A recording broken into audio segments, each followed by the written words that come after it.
Welcome back to Tabor, folks. It's third period action between St. Paul's and St. George's, and we're not at one. St. George's had one in the first period. Credits to Rocco Pace. St. Paul's had one in the second off the stick of Kane Cox. That's where we stand. St. George coming off of a holiday tournament championship before Christmas. They won their 18th annual Howard Invitational, which they are the hosts. They beat Wyoming Seminary Brewster Academy and Rice Prep to claim the title. They stretch pass through center ice, and it misses JT Halliday. St. Paul's does not like the call, as Halliday was pretty well ahead of the play there.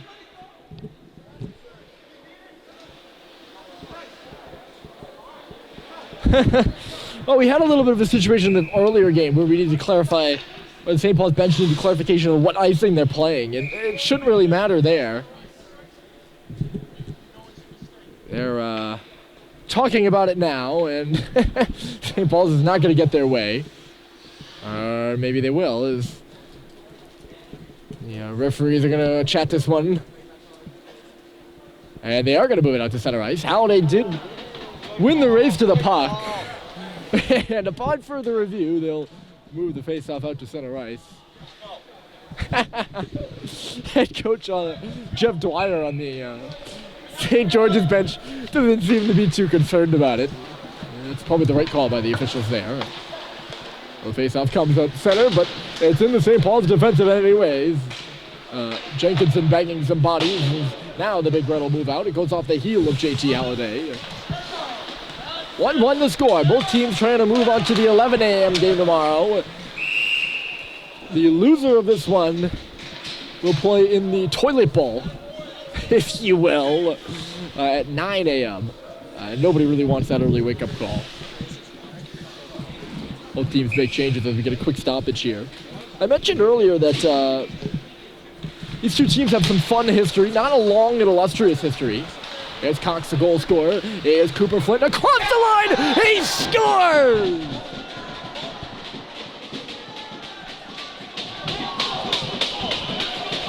And St. Paul's takes the lead at long last. It is Cooper Flynn's first goal of the year, and St. Paul's is up 2-1.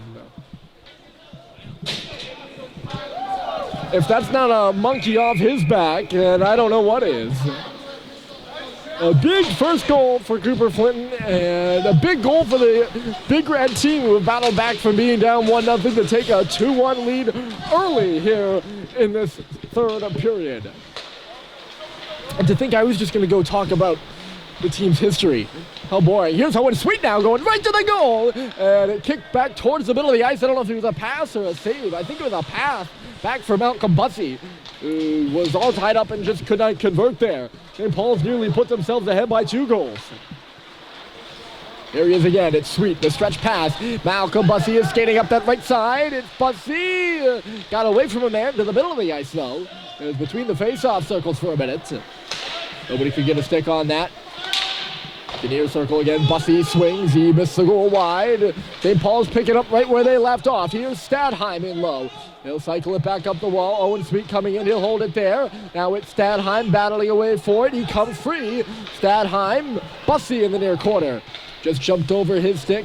He'll have to win it back, but he takes the check. He takes the check, although it knocked the Dragon player down. Don't know how that works. St. Paul's will push one in on Owen Hipple here and start their change.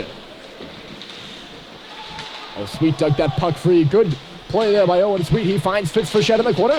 Right on back for his brother Mick. I thought that was going to go to Owen. Instead it's Mick Frechette spinning and turning. It went off the stick of Frechette, I think, in the middle.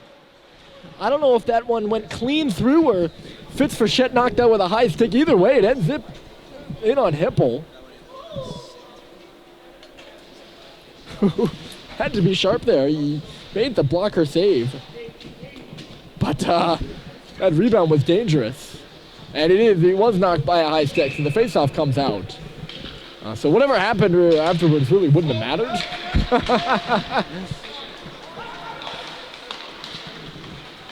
St. Paul's leading 2-1, an early goal there by Cooper Flinton, St. George.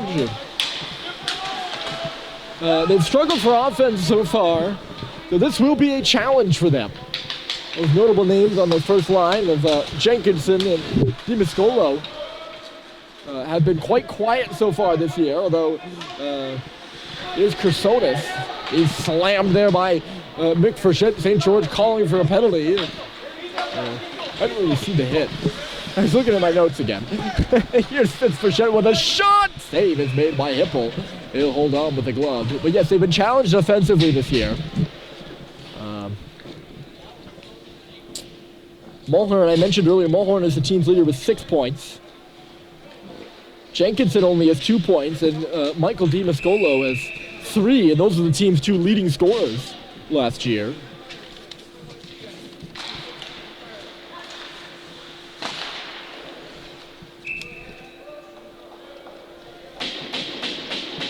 My numbers say St. George is averaging about 3.2 goals per game, but that's wrong.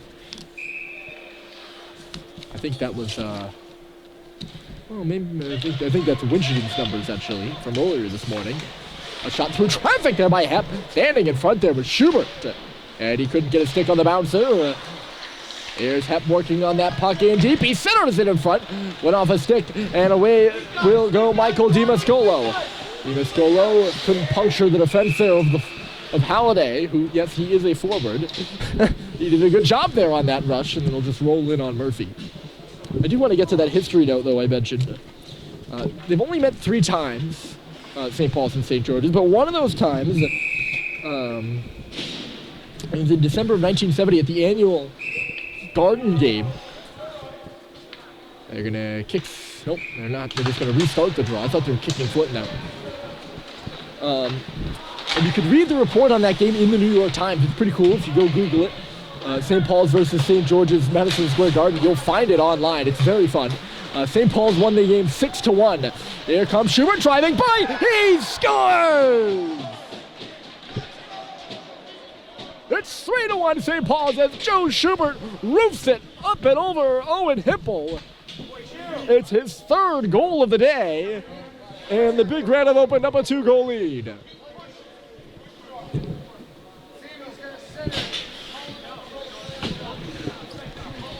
Well, it was a dominant second period for St. Paul's, and they really, for all their dominance, did not convert. I think they had 14 shots in that second frame. Hold on a moment. Here comes, with the leg trailer is Cox. He scores! And now they're coming fast and furious. It's Cade Cox's second of the game, but it's 4-1 St. Paul's.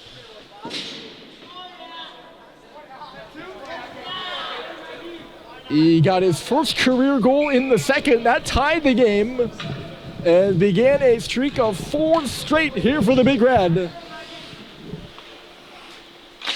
I'm not sure the time in between those 2 goals.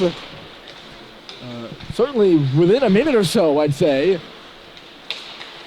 And we went from a tie game, before you blink, it's a 3-goal game now, and St. Paul's in the lead. Up deep there by the Dragons. St. Paul's outshot St. George's, sorry about that, 14-6 in the second. They were out shooting them at the intermission 26-12.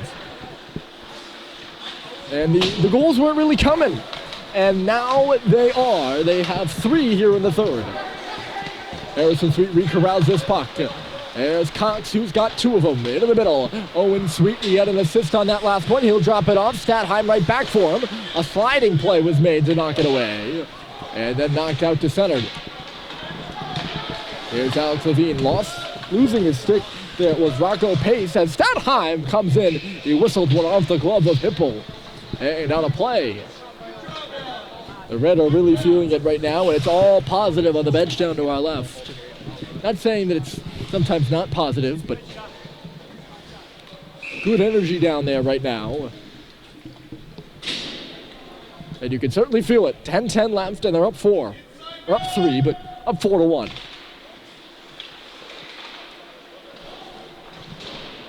St. George's wins the face-off. It's Zach Borden on the far wall. He can't clear the zone, though.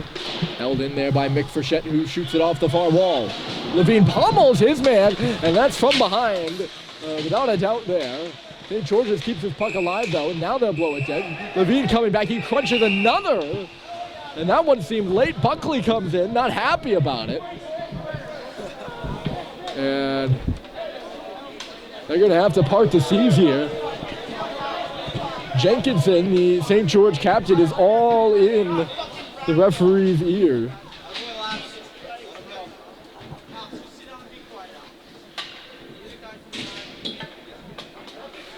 The first penalty, I don't know if they're going to be two. This is definitely one. There's a St. George player in the box too.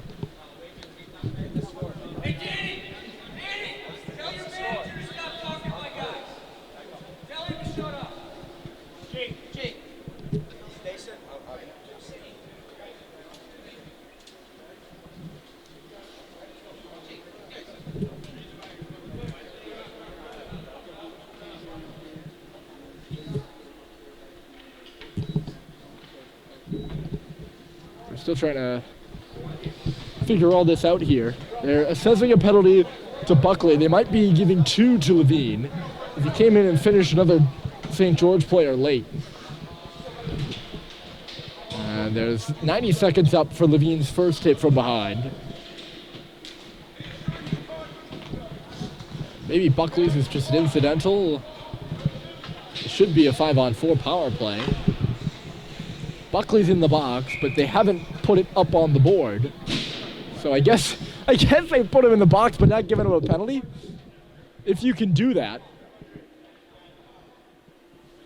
1, 2, 3, 4, 1, 2, 3, 5. St. Paul's needs another guy in the box. And Sam Seibold's going to fill that role, so I guess they did assess 2 to Levine. So it must be the first hit from behind, and then incidental roughing minors and offset. So St. George's heads to their first power play of the game. We've yet to see this look from them, because it is their first power play. Zach Bell is working it up high. Here's Shane Mulhern. He fires, and a save is made by Murphy. They're looking to tighten that gap to 4-2. Trailing right now 4-1. Here's Bell. A shot through traffic. He hits the goalpost. And then Russell finds the rebound and clears it all the way down. Halliday putting pressure on Bell down to her right as he just whistled one through all sorts of bodies and it rung the iron. You could hear that one sing from up here. Getting started here is Mulhern, but it was picked off at center by Schubert. Just get his legs going and then throw it in.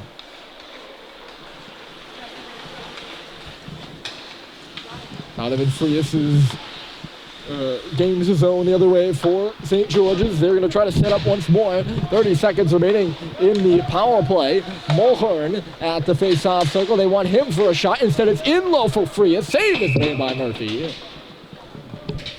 Not really a... by the way, I'm sorry. I think I got the... I think I didn't really get that.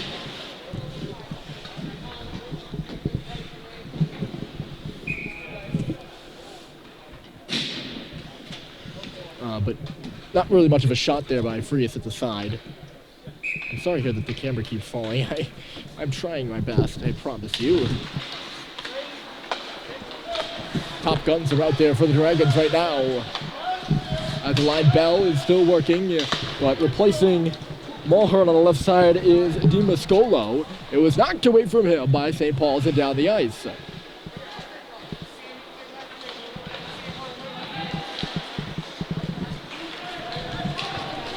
Getting his feet going here is Kersonis. He's hit hard there by Bussey. That freed the puck up to the line. Seibold is on the ice. And Levine will stay in the box as we pause for a second. Flynn comes in and fires. And a save was made by Hipple. That was somewhat of a 2-on-1. First started as a 1-on-1. And then someone jumped up in the rush for St. Paul's. Levine and... oh no, Buckley's...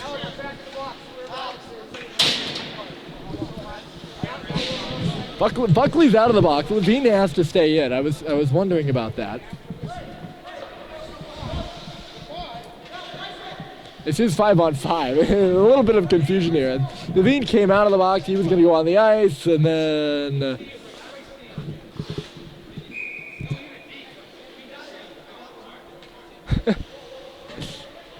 Tybold playing D out there right now. A lot of confusion because Levine hopped on the ice. He's Frichette's regular D partner. And Mick Frichette has the puck right now.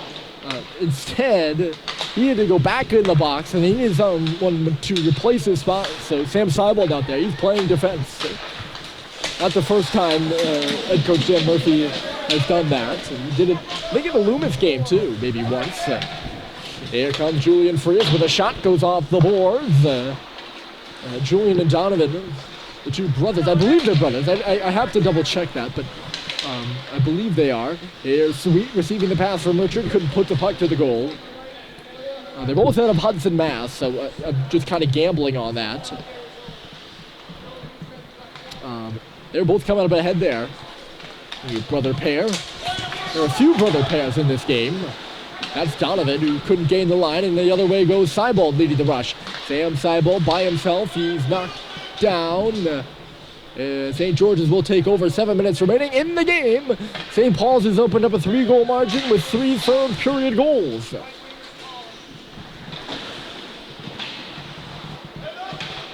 Owen Sweet, Owen Stadheim, and out. Good bounce there for St. Paul's as the puck won't go down for Reising there off the Stadheim clearance. And they'll get a full change in as a result as the Dragons work the other way. It's Jack Hepp playing it up the wall. Good stick check there by Malone. And that'll send Schubert the other way. 2-on-2. Joe Schubert, a shot right into the glove of Owen Hipple. Great little play there by Clayton Malone. He lifted the stick of the St. George's player so that Schubert could pick up the puck without missing a stride and go the other way.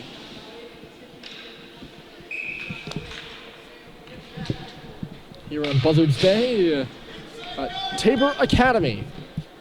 Joshua H. Weeks tournament. St. Paul's won it last year, but with the loss to Winchendon, they're eliminated from defending that title.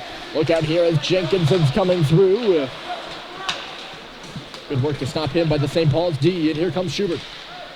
Schubert to the front of the goal. I think he was hoping someone would get a stick on that puck.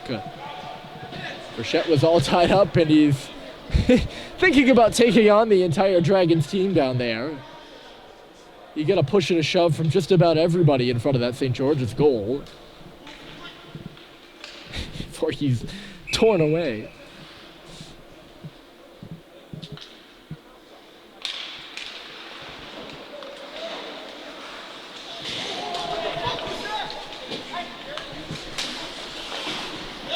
Give a good chippy. I didn't see that hit. There was some big collision. Hold on, here's Malone with a shot and a good save by Hipple. There was some hit that the St. Paul's player was on the receiving end of in front of the St. George bench, right where Levine hit his man. And the St. Paul's bench very quickly up in arms about it. Schubert bumps his man as it's back out to center. Also stretch it. I don't want to make it a big deal because I didn't really see it, so I can't relay. You might have saw it on the camera, but I'm a little bit behind the camera. And it's in my blind spot, if you will. 5:30 remaining. It's 4-1. I can see that. Here's Jenkinson. It's a 3-on-4. A drop pass and a save is made after Dina Scolo threw it to the goal. Murphy's been solid here in the third.